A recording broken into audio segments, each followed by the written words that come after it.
You see the Commanders, you see Jayden Daniels, and it's like, oh, hell yeah, we're going to see the new school quarterback versus our GOAT right now, which is Patrick Mahomes. And now we're not going to get that. We're going to get Patrick Mahomes going against a really crappy defense and a really crappy secondary, which, if we're not going to get the quarterback duel, at least we're going to get Mahomes to have some fireworks in this game. So the Chiefs' offense has shown signs of really starting to explode, generating chunk plays and scoring in bursts. The Commanders, on the other hand, have been prone to giving up big explosive plays lately. 6 plays of 15-plus yards against the Bears, and big gains by both Dak Prescott, Javonte Williams, George Pickens, and CeeDee Lamb against the Cowboys last week, which that was a disaster to watch. Lance, like we just said, this Commanders defense is rough. They're also down their leading pass rusher in Dorance Armstrong, who's done for the year, and had to get a guy like 5 sacks before leaving. I know we've already had a statement game on the Sunday night game against the Lions, against everyone. A lot of people says they're NFC favorites to come out of the NFC in the Super Bowl this year. But how much of an offensive statement can the Chiefs make this week against the Commanders defense on a standalone Monday night game? Most Monday night games in the last few weeks have been doubleheaders, but apparently, coincidentally, the 2 weeks we play on Monday night, there is no doubleheader. We're a standalone game. Obviously, the Commanders have their problems on defense, but how big of a statement game could this be for our offense to show the world, like, hey, like, this is week 2 of Rashee Rice. The last time you saw us in Jacksonville, we didn't even have a full cast of characters, and we still scored 28 points in that game. How much of a statement can we actually make against the Commanders in this game on Monday? I don't think they can make a real statement to the public because you've already seen people downplay everything the Chiefs have done as they've in this resurgence after week 2. There's nothing. I genuinely believe we're at that point now of this dynasty where there's just gonna be a downplaying effect no matter what the Chiefs do against whoever. I mean, they just beat the Lions by 13 points a little over a week ago, 2 weeks ago now. And all people talked about was the refs rigging the game for the Chiefs, even though the Lions just got one of the most egregious overturn calls against the Bucs I've ever seen. But that doesn't matter. The Chiefs do what they do against the Raiders, have one of the single greatest, most dominating games I've ever seen from a football team of my life. I've been watching football for 3 decades, and I don't know if I've ever seen a game more dominant, one-sided than that game. I mean, the Chiefs had as many first downs as the Raiders had offensive plays. That is stupid. And all we heard was, yeah, but you beat up on the Raiders, so who gives a shit? Like, that's all I heard. You know what I mean? And look, I'm at the point now where I'm okay with that. I say all that to say, because of the fact, even if Jayden Daniels was playing, let's say the Chiefs just clapped him, I don't think anybody holds that and says, look, the Chiefs, man, holy crap, watch out. Like, no one's going to do that because people are so sick of seeing this team win on primetime, regular games. Doesn't matter, dude. Like, people are sick of seeing this team win. They're always going to try to find the caveat or the downplaying effect to whatever they do out there. So, to answer that question, I don't think there's much. What I will say in this game, what I want to see the Chiefs do, obviously I'm not concerned. I'm just going to go ahead and spoil it here. I'm not concerned about this game in the grand scheme of whether the Chiefs are going to win it or not. They are going to win this game. What I think that where I find this game to be interesting, and this might not make a lot of sense, but I hope you understand where I'm coming from. It's everything after this game that I'm focused on, and I hope the Chiefs are. I don't believe in trap games with the Chiefs. I don't think that in the Mahomes era that's something they really struggle with. I don't think they overlook opponents. But I do know one thing. The Chiefs do hold things back. We definitely know that. We know that Spags shows this blueprint defensively, and if they see teams again in the playoffs, these teams look completely lost from the first time they played. So why is that? Oh, that's because Spags is ahead of his time, and he's the greatest DC I think this league has ever seen. And the Chiefs have the best coaching staff in the NFL. I think Andy Reid's the best coach in the league. Not perfect, but the best. And I think that the Chiefs see this game as an opportunity to do just that. Because of the fact that the rest of this season, the Chiefs face one NFC opponent. That is the Cowboys on Thanksgiving. The rest of their opponents are AFC teams, and four of their 5 divisional games remain on their schedule after this game. So this is why I was excited about getting Rashee Rice back at the time they did, and I was hoping he gets suspended at the beginning of the year because the Chiefs have a backloaded schedule with divisional games. That's why I wasn't worried when the Chiefs started out 0-2 and lost to the Chargers and struggled out the gate, because I knew how many games at the back end of the season were there for the Chiefs to basically reestablish themselves and get caught back up, and it's already happening because the Chargers are faltering while the Chiefs are ascending. So I look at this game as the Chiefs. This might sound disrespectful to the Commanders, so I apologize in advance. I look at this game as kind of like the Chiefs scrimmaging. I'm just going to say it. So, so it's an extension of the fourth quarter of the Raiders game, essentially. Yes, that I really truly believe the Chiefs are gonna. I don't think they're gonna come into this game saying, "All right, man, let's go drop 45 tonight," or "Hey, let's beat this team by 30. Let's just keep that." I think the Chiefs are gonna want to have fun because it's a standalone game. Obviously, it's Monday night. It's at Arrowhead. Things are gonna be rocking. Everyone's feeling good. Patrick's gonna put on a show early, but I really do believe, like you just said, Andy's gonna be like, "All right, guys, we have a 24-6 lead. Let's put on the brakes and let's just work on some things. Let's kind of slow this game. Let's shorten the game. Let's get some run plays in here. Believe it or not, I think Andy's actually going to run the ball a little bit. And I think they're just going to work on some stuff because their next game is in Buffalo. I don't think the Bills are the same team they have been in the past, but we do know there's a certain level of respect and gamesmanship between these two teams that has to be taken in consideration. And like I said, Chiefs take a bye after that and then immediately go to Denver. So if you look and oh, by the way, the game after the Denver game, guess who it is? The motherfreaking Colts, the team that they're new darlings. Everyone's saying that team's going to the Super Bowl. Really, they're just the AFC version of the 2024 Vikings. But I'll talk about that later. The point I'm trying to make is there are much bigger games down the pike for the Chiefs coming up. I look at this game as that game where let's stay healthy. Let's get some stuff tidied up. Some of the things that we haven't been so great at, like the pass rush, getting the run game going a little bit more, situational football. Let's make sure we stay tight with that. They've gotten better at that over the last few weeks where they, get the third downs and fourth downs done. They're catching passes. They're not dropping touchdowns. They're getting better at that stuff. Let's keep that stuff going. Let's utilize this game as one of those opportunities, and let's keep this ball rolling. Let's get ready for some big AFC showdowns that are going to be coming down the pike, man. So that's how I envision them utilizing this game. Do you remember the years, I guess the yesteryear, right, when we had Marcus Robinson, we had Tyreek Hill, we had all those guys, and we would throw for 40 points pretty easily, and we'd be 5 touchdown performances. Mahomes threw for 400 yards. I mean, I was looking the other day, like I was going back, so I want to see when was the last time he threw for 250 plus 3 times, and I was kind of going through a rabbit hole. I'm like, man, he used to throw for 300 consistently. All the time. And again, around those times, we didn't have the best defenses, right? It was mostly Mahomes' show. And then when we had a better defense, offense kind of slouched a little bit. But I guess for me, it's like we haven't, we've dominated the Raiders. We dominated the Lions. No one wants to talk about that. We dominated the Ravens. But, I would love for us to have a game, because we see it every year, right? Like the Lions do it multiple times a year where they just go and score 7 touchdowns on teams. And whatnot, like last year, right? There was plenty of games where Ross scored, Gibbs, Montgomery, Laporta, all of them were scoring touchdowns in games. We haven't had a game like that, and last week could have been that, but they called the dogs off super early in that game, and that was kind of, honestly, I don't know how you felt, but it felt like a preseason game to me because it was kind of a snooze fest. That when Mahomes put the hat on, I'm like, oh, really? Come on. And then, he didn't play the whole fourth quarter. I'm like, okay.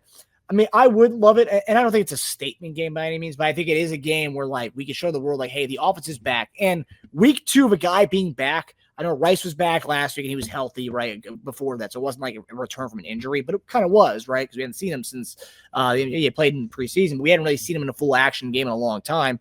But week 2 of a guy being reinserted into an offense, it'll feel more natural, right? There won't be forced targets. Because, there was times in that game where Mahomes did force the ball to Rashee Rice, who almost, threw a pick, trying to get the ball to Rashee.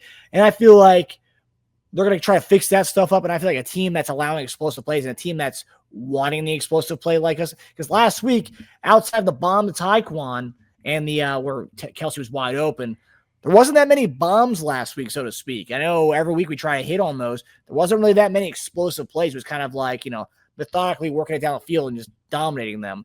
But I feel like this could be a spot where we could say, hey, let's have fun with this game, just bombs away kind of deal. Because we haven't had a 400-yard Patrick Mahomes game in a while. And I think this is the kind of defense you can do that against. Because we saw Dak, CeeDee Lamb at 100 yards in the first half against the Commanders last week. Yep. That's the kind of potential we could do on a primetime game. And when I say statement, I mean statement like that. Being the Commanders isn't a statement, but being the Commanders in a way where our offense is as fireworks, the way they've been allowing, that's where I see a statement coming from. And Marcus, it's so funny, bro, how much you and I think alike in that area, because those are the games I miss. I ain't gonna lie. I miss seeing Patrick Mahomes just light up the scoreboard. That stuff is so much fun because, you know me, I'm a statistician. I love talking about, right. He's creeping up on this all-time quarterback and, his averages. And, I love, tweeting stuff like that.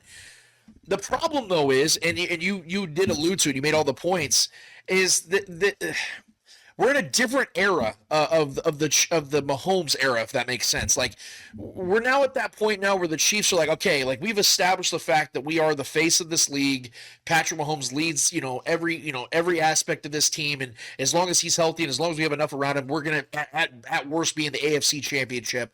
So they've established that, and the way that Brett Veach has constructed this roster by investing so heavily in the draft of the defensive side and giving Spags what he needs to give that true backing, because like you said, the majority of those 350 plus yard, 4 touchdown games came when the Chiefs had the 24th or 27th ranked defenses, and it was out of necessity. And Andy Reid being notorious for never really stepping on the throat of his opponent, because he has so much respect and reverence for the opposing coach, sometimes to a fault. It drives me nuts sometimes because it isn't your job to stop your guys, it's their job. But that's just how I see it. I'm a greedy fan. I love to see high scoring games. That's just how it is. I would rather blow out everybody 35-7 every week. I don't give a damn. But everything considered, I think they're going to come into this game, like I said, knowing very well that they're going to win this game, and they can win this game in like 5 different ways that they wanted to. I think they're going to go out there and they're obviously going to they're going to respect their opponent, because this is an NFL team at the end of the day. They know that Dan Quinn's a good head coach. They got some skill on this team. So I don't think they're going to go out there and disrespect them and just roll the ball out there and start shimmying on them and doing, dance moves. I think they're going to go out there and take them seriously, and I think they're going to whoop their ass for about 2 quarters. And then when those 2 quarters are up, you're going to see, like I said, the Chiefs get ultra conservative, and it's going to be very similar to that Raiders game. I really do believe the Chiefs are going to get themselves a 2-3, touchdown lead, and then they're going to be focusing on everything else, staying healthy, keeping guys in rhythm, playing some backups and getting them confident as well, getting them some reps, and getting ready for much more important games. Because I'm with you, I'd love to see the high-scoring, high-flying game where for 4 quarters they just put it on their opponent. They're looking at the big picture. They're saying, hey, we got some big opponents coming up, AFC teams that we need to get caught up in the record. Because as we know, as it stands, the Chiefs aren't even in the playoff picture, as crazy as that sounds. I know. Tied for second in their own division, yet they're the Super Bowl favorites. Like, it's the wildest. It's nuts. I tweeted it out. I said, as many wild things that have happened in the Mahomes era in this dynasty, I do think the wildest thing is happening right now, that they are the prohibitive Super Bowl favorites. Everyone knows they're coming for that trophy again. Yep. And they're not even in the playoffs. So I think the Chiefs are looking at the big picture, and they're saying, let's just stay healthy, one game at a time, those cliches, and they're going to utilize this game as that opportunity to build upon what they're currently doing and getting ready for a back-to-back road games against AFC opponents, the Bills and Broncos, and then the Colts at home. Yeah. Yeah, I mean, there's a lot of, like you said, the games we have coming up here are nuts, man. Yeah, because I've seen a lot of people say this is a trap game, like you mentioned, is, they're going to be focusing on the Buffalo Bills when they go to play Washington. No, they're not. They're not going to be focusing on the Buffalo Bills. They know that's coming up, but they're not focused on that. Right. And JD always says trap games is a made-up media narrative. There's no such thing as a trap game. Who would know better than a player that was in the league for over a decade? I mean, come on. Yeah, right. But we talk about the Commanders. I mean, no Jayden Daniels this week. Jayden Daniels is hurt with a hamstring injury, so I feel for him and all the things. I mean, living in the DC area, I know how this fan base is, man. Like, very fickle fan base, but very, I wouldn't say loyal, because they turn on their guys pretty fast. But I will say, they went through the tough stuff with the RG3, great rookie year. Then the following year, just it kind of downhill with all the injuries. I hope it's not the case with Jayden Daniels. Multiple injuries already this year. But Marcus Mariota, who the Chiefs know very well will be the starting quarterback against us this week. And I have to say this, Marcus Mariota, probably one of the better backup quarterbacks in the league. The guy's been in the playoffs. The guy's beaten us in the playoffs. Heisman Trophy winner. A guy who, if you're going to have like a poor man's version of Jayden Daniels, Marcus Mariota is probably a good poor man's version of Jayden Daniels. He can move. He's mobile. And the 2 games he started this year, put up points, put up 41 against the Raiders, and then put up like 24 or 27 against the Falcons. So he can score. If not Lincoln Riley, but Cliff Kingsbury. If Cliff Kingsbury is going to have a quarterback to run his offense, Marcus Mariota is the next best guy to do that outside of Jayden Daniels. So this is a guy, no slouch, and Chief fans know that very well. But at the same time, with Jayden Daniels being out, they're going to bring back some of their hosses. Deebo Samuel will be back after missing a game. And Terry McLaurin will be back after missing the last 4 games. So it's looking like they'll both be back in this game. So obviously we talk about the trap game aspect offensively. Defensively, if you had to say, I mean, as far as being worried about a team, and I'm not saying we're going to play down to a competition, but Marcus Mariota is obviously not Jayden Daniels. He's no Pro Bowler by any means. He's not a bad quarterback. He's not Browning from the Cincinnati Bengals, but he's solid. But they're going to have these weapons back this week, and we've already been kind of tested. And I love the way that our schedule worked out. We were already tested by a lot of teams who have top weapons and whatnot. But going into a game where Deebo Samuel's coming back, Terry McLaurin's coming back, how worried are you about, I guess, being tested by this kind of, I would say pretty progressive offense that Cliff Kingsbury runs against us? Yeah, so I'm glad that's the question, because I will be honest with you, as confident as I am that the Chiefs are going to win this game, there is one area that does concern me, and it's not opposing running backs, it's not opposing wide receivers, skill position players at all. I mean, Spags has done a masterful job at making guys like Jahmyr Gibbs look human. I mean, who does that? So I'm not concerned about that. The one thing that the Chiefs defense has been consistently not good at all season is stopping running quarterbacks. Even guys that don't run on a normal basis looking like, I mean, Trevor Lawrence looked like Michael Vick with a blonde wig on the other day. Like, what the hell happened there? I was so confused how they didn't have a single spy at any point of that game. Justin Herbert infamously ran for that 3rd and 14 to win the game, put the game on ice. The first 5 games of the season, the Chiefs defense gave up 176 rushing yards and 3 rushing touchdowns to quarterbacks. Now, you played Lamar Jackson, Jalen Hurts, Trevor Lawrence, and Justin Herbert. Those are really good quarterbacks, so obviously that's, a risk you take. But at the same time, that is something that I grow concerned with, especially when you are playing a quarterback like Marcus Mariota, who is known to be a very mobile quarterback, very agile, can extend drives with his feet. Like, that is something to take in consideration. Deebo Samuel being a versatile player, also, you have to respect these guys. You have to take that seriously. The one thing I will say that I could see that the Chiefs can't do to make this game just unnecessarily close, where the Chiefs have to play all 4 quarters and it ends up being like a 7-point victory, is the Chiefs giving the Commanders life, giving them hope. What do I mean by that? Famously, what the Chiefs have done for the last couple of years is they start off slow offensively, right? There's a couple 3-and-outs, and the Commanders get a field goal. They're up 3-0, surprisingly, to start the game, and then the Chiefs have another 3-and-out, and then Marcus Mariota's all of a sudden feeling really, really confident about himself. And, everybody loves to rally around their backup quarterback, especially a guy that's as beloved as a veteran like Marcus Mariota, who just, everybody respects. Everybody likes him. The quarterback, I felt so terrible for him in that quarterback series because he didn't belong, but you still felt bad for him. I know. It was really awkward. Yeah, it was so awkward because he had no reason to be in that show, but you still love the guy, right? That's the kind of stuff that can get a team like that to ignite on the road because everybody's against them. That's going to be the rally cry from the coaching staff this whole week is, no one believes we're going to do this. We're down our star quarterback. We're facing the dynasty. They're in their house on Monday Night Football. Nobody believes you. That's going to be just instilled in these dudes. Yep. So if you give them any life, and Arrowhead has that disgruntled vibe, because everyone's going in there thinking, oh, we're about to watch the light show, and the Chiefs are just going to put up points, and then the game starts off like that's going to make some weird vibes across the arena. And that Joe and Troy Aikman are going to definitely lean into that because they love talking that crap on the Chiefs. So that's the only scenario I see that makes this game just kind of stupid, if I could be real, is allowing Marcus Mariota to gain that confidence, that belief that, hey, we actually could do this. We could actually upset this team tonight. And that's the only way I say it. Do I envision that happening? No, Marcus. I think the Chiefs are definitely back offensively. I think they have one of the best. I think they have the 4th or 5th best scoring defense in the league. Shutting a team out helps with that, but you know what I'm saying. This is a very good defense. I think the Chiefs are going to take care of business early and often, kind of like I said with the Raiders. But yeah, that is the one thing I've been thinking about all week. I'm like, man, they can't give this dude any life. They got to shut him down from the beginning. They got to hit him early. They got to make sure he gets a 3-and-out on his opening drive. Don't give this team any life because this is one of those teams that can wreck a Monday for us, man. And I just don't. I would hate to see that happen.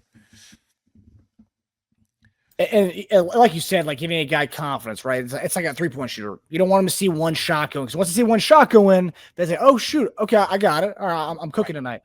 Mariota is a guy who's come to Kansas City in a playoff game, and he's telling his guys, "Look, I've come to Kansas City and I've beaten them in the playoffs in a matter." Yes, it was a different team. It wasn't Mahomes. It was Alex Smith. It was a team that didn't throw touchdowns to their receivers. They only threw them to tight ends and running backs. But it was a team that, that was the favorite in the playoffs. And I came in there and I beat them. So he's telling his guys that as well. It's like, hey, these aren't world. I mean, I've come in here in the playoffs and beaten this team before with less skill players, right? I mean, he didn't have Deebo Samuel or Terry McLaurin with those teams. I don't even. Right. Kenny Britt is the one receiver in Tennessee at the time. Like, it was Kenny Britt, like Justin Gage, Robert Woods there? I don't think so. I don't think so, man. He was the Rams at that time. He was the Rams at that time. You're right. They had a really scarce wide receiver room. Yeah. So, he's telling his guys that, look, and then, we know how Spags' first drives are. Usually, and I'll say this, I think the Raiders' best drive last week was their first drive. I was like, oh, no, seriously? And then at the end of the game, at the end of it, he just got dominated. But, again, you give Mariota any kind of inch of, confidence, that's something you don't want to have. And, again, I don't think we're going to give them confidence. It's like JD always says, when you play a bad team, you make them believe they're a bad team. Go up first and you keep them down all game long, and then they'll eventually quit. So, but yeah, Mariota, talk about the rushing quarterback thing. That's the scary thing that in the 3 games he's gotten most action this year: 40 yards, 20 yards, 34 yards on the ground. So, he's got legs, man. So. Absolutely. And like I said, that's the only way the Commanders have any chance of making this game close and, dare I say, even coming out with a victory, is if the Chiefs basically allow that. Because if you look at the Chiefs' losses this season, not one single time have we come away with one of these games that said, man, the Chiefs are just outmatched. They just weren't the best team. Every game's been, well, damn, dude, Kelce dropped the damn touchdown and went for a pick, or Patrick threw a horrific pick 6 on the goal line. There was always these moments, situational football, and that's what I'm talking about. The Chiefs have to make sure they sun the Commanders early in this game and let them know, hey, bro, you guys just aren't there yet. Jayden's young. You guys will get there eventually. This is an up-and-coming team. Y'all ain't where we're at right now. We're a dynasty. You're in our house. It's Monday Night Football. We're just about to lay this on you, so just take your beating. So that's what's about to happen. BTA, as they say.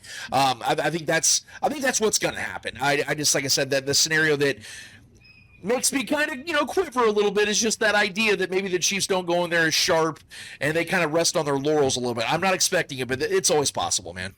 Always possible, yeah. It's any given Sunday for a reason. In this case, any given Monday. But, yeah, I think we should. 12.5-point favorites. I mean, we were a 10.5-point favorite. Then once Daniels was ruled out, we've gone up to 12.5-point favorites. So, right.